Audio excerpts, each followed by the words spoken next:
स्वागत है साथियों। नाम नहीं आंदोलन है, घोसी का ये गांधी है। अवधेश बागी मुर्दावा जो घोसी की हर समस्याओं को लेकर के हमेशा अनशन प्रदर्शन धरना प्रदर्शन करते हैं, राज्यपाल से लेकर के राष्ट्रपति तक को ये ज्ञापन देते हैं। अवधेश बागी जी, भविष्य में क्या योजनाएं आपकी हैं? देखिए, हमारी जो योजना है जिस पे हम काम कर रहे हैं, मेरा एक सवाल है केंद्र और प्रदेश की सरकार से और देश की प्रिय जनता से जी कि आज जो है ये आज़ादी के 75 साल हो गए जी और 75 साल में भी जी गरीबों को जीने का अधिकार नहीं मिल पाया। वैसे तो सारी पार्टियां बताती हैं, कोई भी पार्टी हो, चाहे वो भारतीय जनता पार्टी हो, समाजवादी पार्टी हो, बीएसपी पार्टी हो, कांग्रेस पार्टी हो, सारी पार्टी कहते हैं जी हमें एक बार मौका दीजिए, हम गरीबों के लिए काम करेंगे। जी। लेकिन मैं पूछना चाहता हूँ, ये तमाम जो योजनाएं गरीबों के नाम गरीबों के नाम जो बनती हैं योजनाएं, आखिर वो गरीबों के यहाँ तक पहुँचती क्यों नहीं?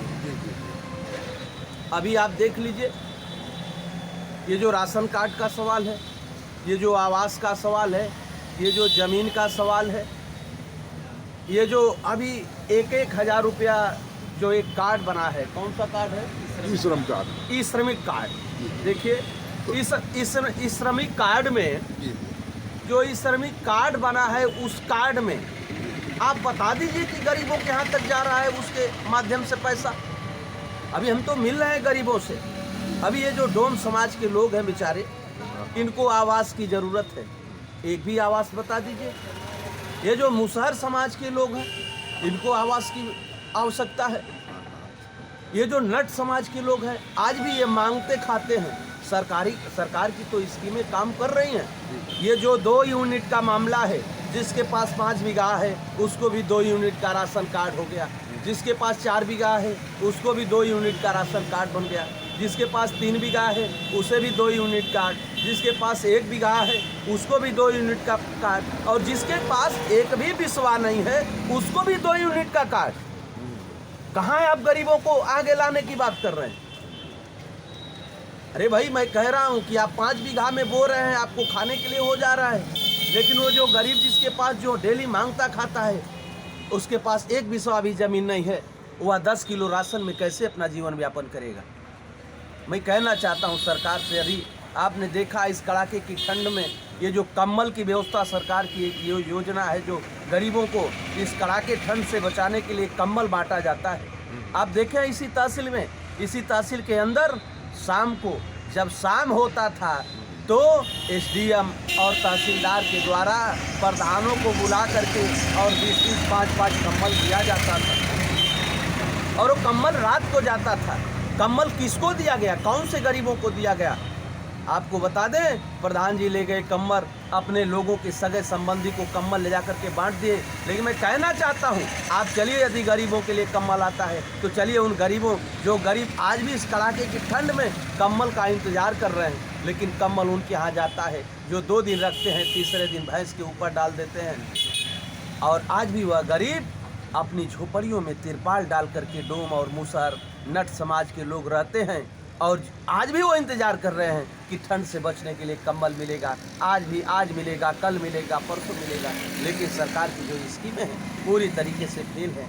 गरीब बेचारा कड़ाके की ठंड में, ठंडी की वजह से आज भी बेचारा उसकी बदतर स्थिति हो गई है। कई गरीब तो मर भी गए, लेकिन सरकार की आंखें नहीं खुल रही। अवधेश बागी जी, आज देख रहे हैं राजनीति एक उद्योग हो गया है। आप देख रहे हैं राजनीति एक उद्योग हो गया है। एक ही परिवार के सदस्य एमपी भी हैं, एमएलए भी हैं, और सब कुछ और पैसे पर टिकट दिया जा रहा है। और आपके पास आप गरीबों की लड़ाई लड़ते हैं, यथार्थ की लड़ाई लड़ते हैं, कोई भी राजनीतिक दल आपको टिकट नहीं देगी क्योंकि आपके पास पैसा नहीं है।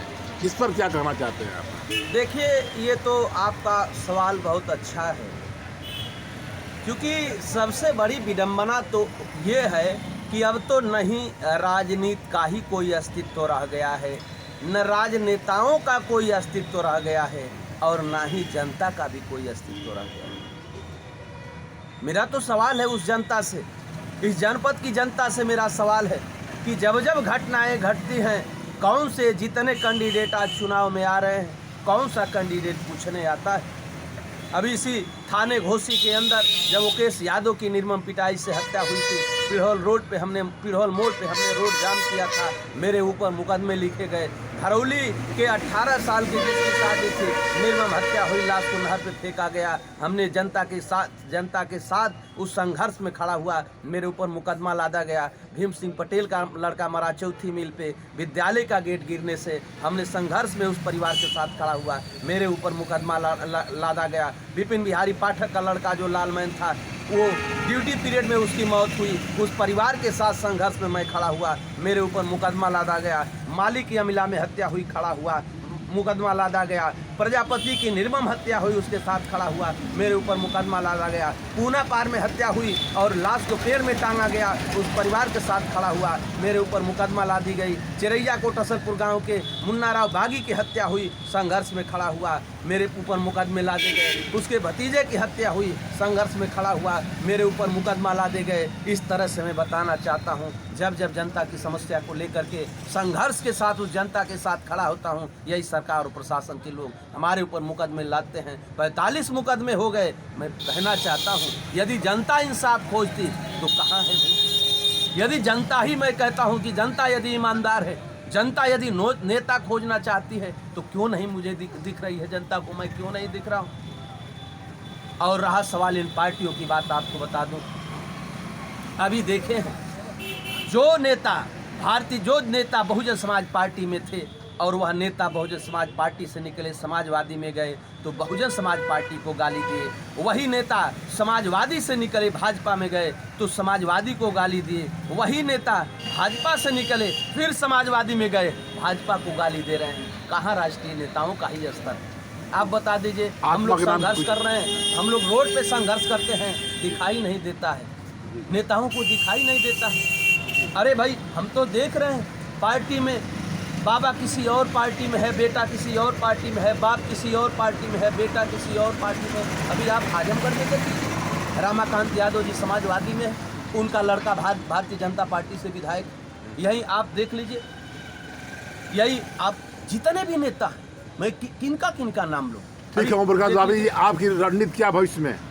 हमारी रणनीति ये है कि देखिए, हम मरते दम तक गरीबों की लड़ाई लड़ेंगे, और जिसके लिए कितना हो प्रशासन के लोग मुकदमा ला दें, कितना हूँ लाठियाँ मारे, लेकिन जब तक जीऊँगा गरीबों की लड़ाई लड़ूंगा, चुनाव लड़ना है, की लड़ाई लड़ूंगा, चुनाव लड़ना है। देखिए, अभी तो जो प्रदेश की जो जनता है, जो उत्तर प्रदेश में चुनाव होने जा रहा है, ये प्रदेश की जनता जब तक इस पर विचार नहीं करेगी, अभी जनता खोज रही है।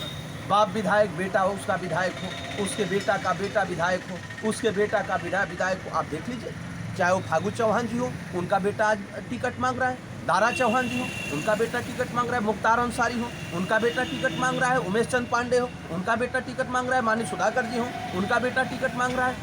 ये जितने नेता हैं, हरिनारायण राजभर, सारे नेताओं जिन नैतिकता कहाँ रह गई समाज में? तो इसीलिए आज समाज के लोग कहते हैं मुर्गा दारू, इसीलिए मैंने कहा, इसीलिए मैंने कहा कि ना ही जनता का कोई अस्तित्व रह गया है, ना ही नेताओं का कोई अस्तित्व रह गया है, ना ही राजनेताओं का अस्तित्व रह गया है, ना ही राष्ट्रीय नेताओं का। बहुत बहुत धन्यवाद। अभी देख लीजिए, नहीं एक मिनट सुनिए, अभी कांग्रेस में है बालकृष्ण चौहान जी, उनका नाती बहुजन से टिकट मांग। ये तो स्थिति, कहाँ राहुल गांधी का अस्तित्व है, कहाँ प्रियंका, कहाँ मोदी का, कहाँ योगी का, कहाँ किसी भी नेता का कोई अस्तित्व नहीं। अगर उन सबों का अस्तित्व रहता उन लोगों का, तो आज भी हम जैसे लोग संघर्ष करते हैं जनता के लिए, हम लोगों को भी यह नेता बुलाते और कहते कि तुम भी लड़ो, तुम जनता की सेवा करते जाओ, लड़ो। बहुत बहुत धन्यवाद मौधूज बागी जी। खुद ही को कर बुलंद इतना, खुदा बंदे से पूछे बता तेरी रजा क्या है। आप संघर्ष करते रहिए, एक दिन न एक दिन आपका भी समय आएगा। बहुत बहुत धन्यवाद।